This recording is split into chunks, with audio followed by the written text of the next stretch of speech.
देखो one dimensional motion में position time graph है और उसका स्लोप है वो आपको क्या देगा। देखो ये हेडिंग क्या बताती है, इसकी डेफिनेशन है, यूँ समझिए आप, velocity of an object in uniform motion is equal to slope. Velocity अगर निकालनी है आपको, देखो ध्यान से, पोजीशन अपॉन टाइम, ये जो स्लोप आपको मिलेगा ये पोजीशन है और ये क्या है, टाइम दिख रहा है आपको, ठीक है। तो ये टाइम t1 t2 ऐसे कंसीडर करेंगे, यहाँ का टाइम t1 और यहाँ का टाइम क्या है t2। Position time graph uniform motion lies in the fact that slope gives the velocity of the object. तो स्लोप आपको क्या देगा, वेलोसिटी ऑफ द ऑब्जेक्ट। और मैंने बताया था आपको स्लोप क्या होता है, टेन थीटा, टेन थीटा क्या होता है, स्लोप। वही चीज़ हम देखेंगे अभी। तो पहली बात तो आपको अगर टेन थीटा निकालना है, अल्फा एंगल है यहाँ पे, स्लोप का एंगल कितना बेटा, अल्फा। चाहे आप यहाँ निकाल लो अल्फा, देखो हॉरिजॉन्टल के साथ एंगल उतना ही है, यहाँ पे भी कहीं पे निकाल लो।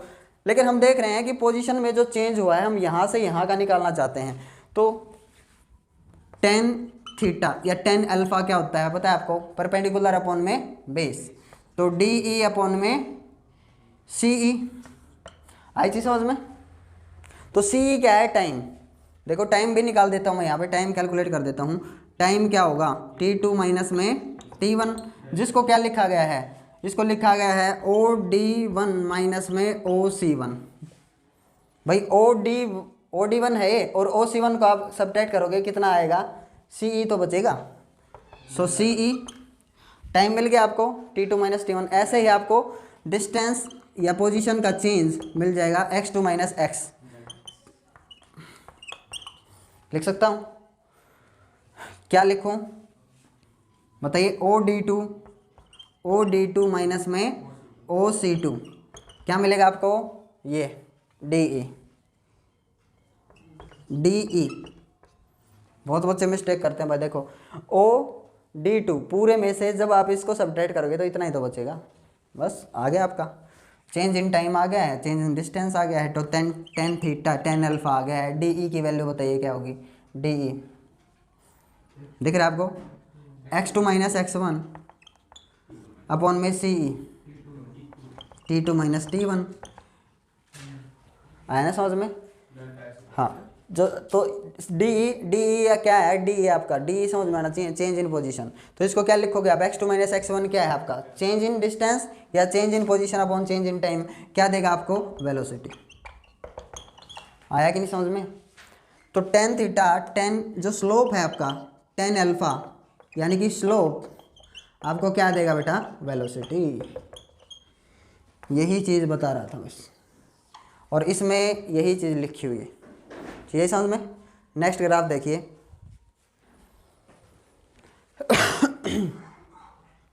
देखो अगर वेलोसिटी टाइम ग्राफ आपको दिया गया है इस प्रकार का, तो आपको क्या देगा वो, वेलोसिटी टाइम ग्राफ आपको हमेशा क्या देगा भाई, डिस्टेंस या डिस्प्लेसमेंट। तो एरिया अंडर VT ग्राफ आपको बोला गया है T2 से T1 तक का, बस ये वाले जो ग्राफ है आपको दिख रहा है, मैंने थोड़ा सा डॉट इसको अलग से रिप्रेजेंट कर दिया ऐसे। तो ये वाला जो है ग्राफ आपको क्या देगा, क्या देगा आपको, डिस्टेंस या displacement covered by the object. So distance या डिस्प्लेसमेंट लिखो, क्या होगा डिस्प्लेसमेंट का फॉर्मूला, क्या लिखो बेटा, velocity into time, velocity into time, ठीक है। So displacement is equals to, velocity कौन सी है, ये वेलोसिटी वाली है आपको पता है, ठीक है। तो वेलोसिटी यहाँ पे OA वेलोसिटी है, ध्यान से देखिए, OA किसके इक्वल है, C1 के इक्वल है, ठीक है। तो velocity C1 into time, time कितना लेना है, T2 माइनस में T1, ठीक है। मैंने क्या बोला था, एरिया अंडर VT ग्राफ। तो अगर हम प्रूव कर दे displacement is equals to area under VT graph, so displacement is equals to C1 T2 T1 को देखिए, T2 minus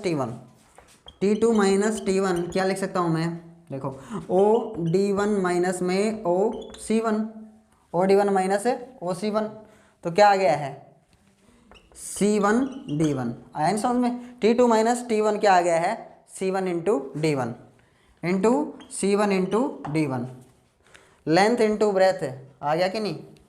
so displacement is equals to length into breadth area under V T graph, velocity time graph, बस यही चीज़ बतानी। Area of V T graph आपको क्या देगा, distance या displacement covered by the object. So thank you for watching this video.